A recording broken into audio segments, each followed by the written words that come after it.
Hey guys, just doing our weekly update. It is September 25th, and I'm just going through a little bit about what came into clinic this week and what people are working on. So, the rescue theme is kind of coming up, and it's not in being rescued, it's shifting into being able to know how to rescue ourselves. People have revisited that concept and now they're pausing. And in the pause, which is like, I know I want this, but I'm just kind of waiting to feel the direction I need to go in that unexpected but very good solutions are popping up for people. People are kind of springing, haha, the irony of that, springing forward into getting things done or finding their path or what they need or the direction that they have been looking at. Revisiting of familiar feelings, probably more. So the feeling that you had, when you were little, that, I don't know, your family kind of were ignoring you, or everyone kind of was over here and you felt like an outsider, or you might have felt that you had advice but no one would listen to you. It's interesting because there's been, in working with people, that connective self-awareness to come back to, hey, I'm going to support myself with not getting so upset by what other people think or what other people are saying.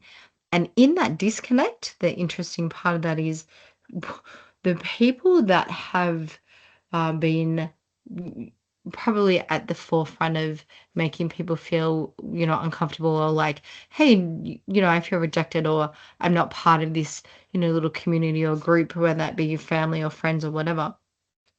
Now people are coming back to you going, I need your help. I want to connect with you. I'm pulling you back in to the bubble or the story or the people. So while people have disconnected because they've got themselves now, and I'm not being so thrown up and down in that rejected space, they're then being met with a I'm gonna meet you and I'm gonna connect with you and I'm gonna ask you about you, or I'm gonna ask you for your advice or something else. So it's come back around, but it's really anchoring your truth in this space to be able to go, I'm not getting that, I'm not going back into the old pattern of giving my power away to someone else. I'm going to keep my power. And while I'm not mad, I'm just going to connect in a way that I'm not getting upset in that. I'm just going to, hold my space and be in my truth. So there's a bit more self assurance and self support with a lot of people without getting pulled into what I call the game of life, that we keep getting tossed around by,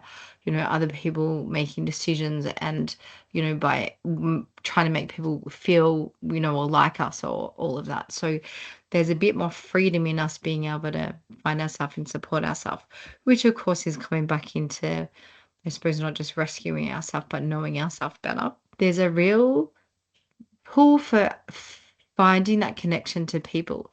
And it's not a false connection. It's a real authentic connection in like-minded things. You find yourself kind of forming a community, or coming together with people that have common interests or a common goal. And it could be even a community goal to change something, or a passion about something, or a voice about something. And you're finding that people are linking up in those spaces. So there's getting more voice in certain areas, and you might be really pulled to be able to be part of one of those or something to do with that. So, again, it's like feel into it because it's pulling you in directions that we need to be in. And that's a really beautiful bonding space when you're with like-minded people in the same space. There's still an element too of people that haven't felt that pull forward yet, and that is shifting, but it's the when I'm waiting for things to change, where there's more patience in it now. We were quite trying to jump forward and, getting so many false starts and feeling like we're not getting anywhere. And now, we're returning to that while we wait for things to change, instead of it being a hopeless or frustrated feeling. So in the meantime, what can I do to support myself? And so that could be like small changes or little things or little patterns or things that we're addressing, or things that we're, sneaking in of self-support or good things, or walks or cups of tea, or finishing things off. Like, instead of doing one big thing, it's finishing off tiny little things and ticking little boxes that make us feel like we're even more ready than we were before. So there's a beautiful, self support to get us to the point that we need to be before I was saying, that a lot of people, once we start, it's not just a slow burn forward, it's quite big jumps forward in certain areas that we feel ourselves being, pulled forward with things really quickly. But there's a safety in that because it feels much more supported than it did before.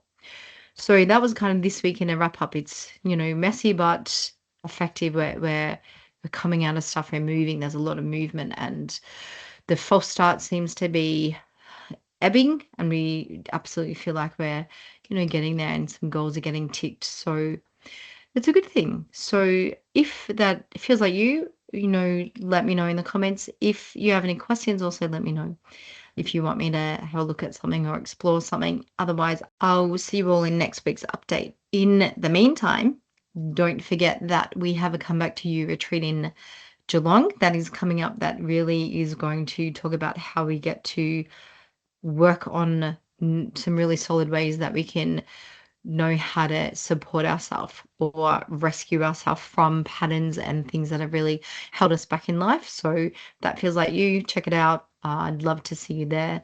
Otherwise, I will catch you all next week.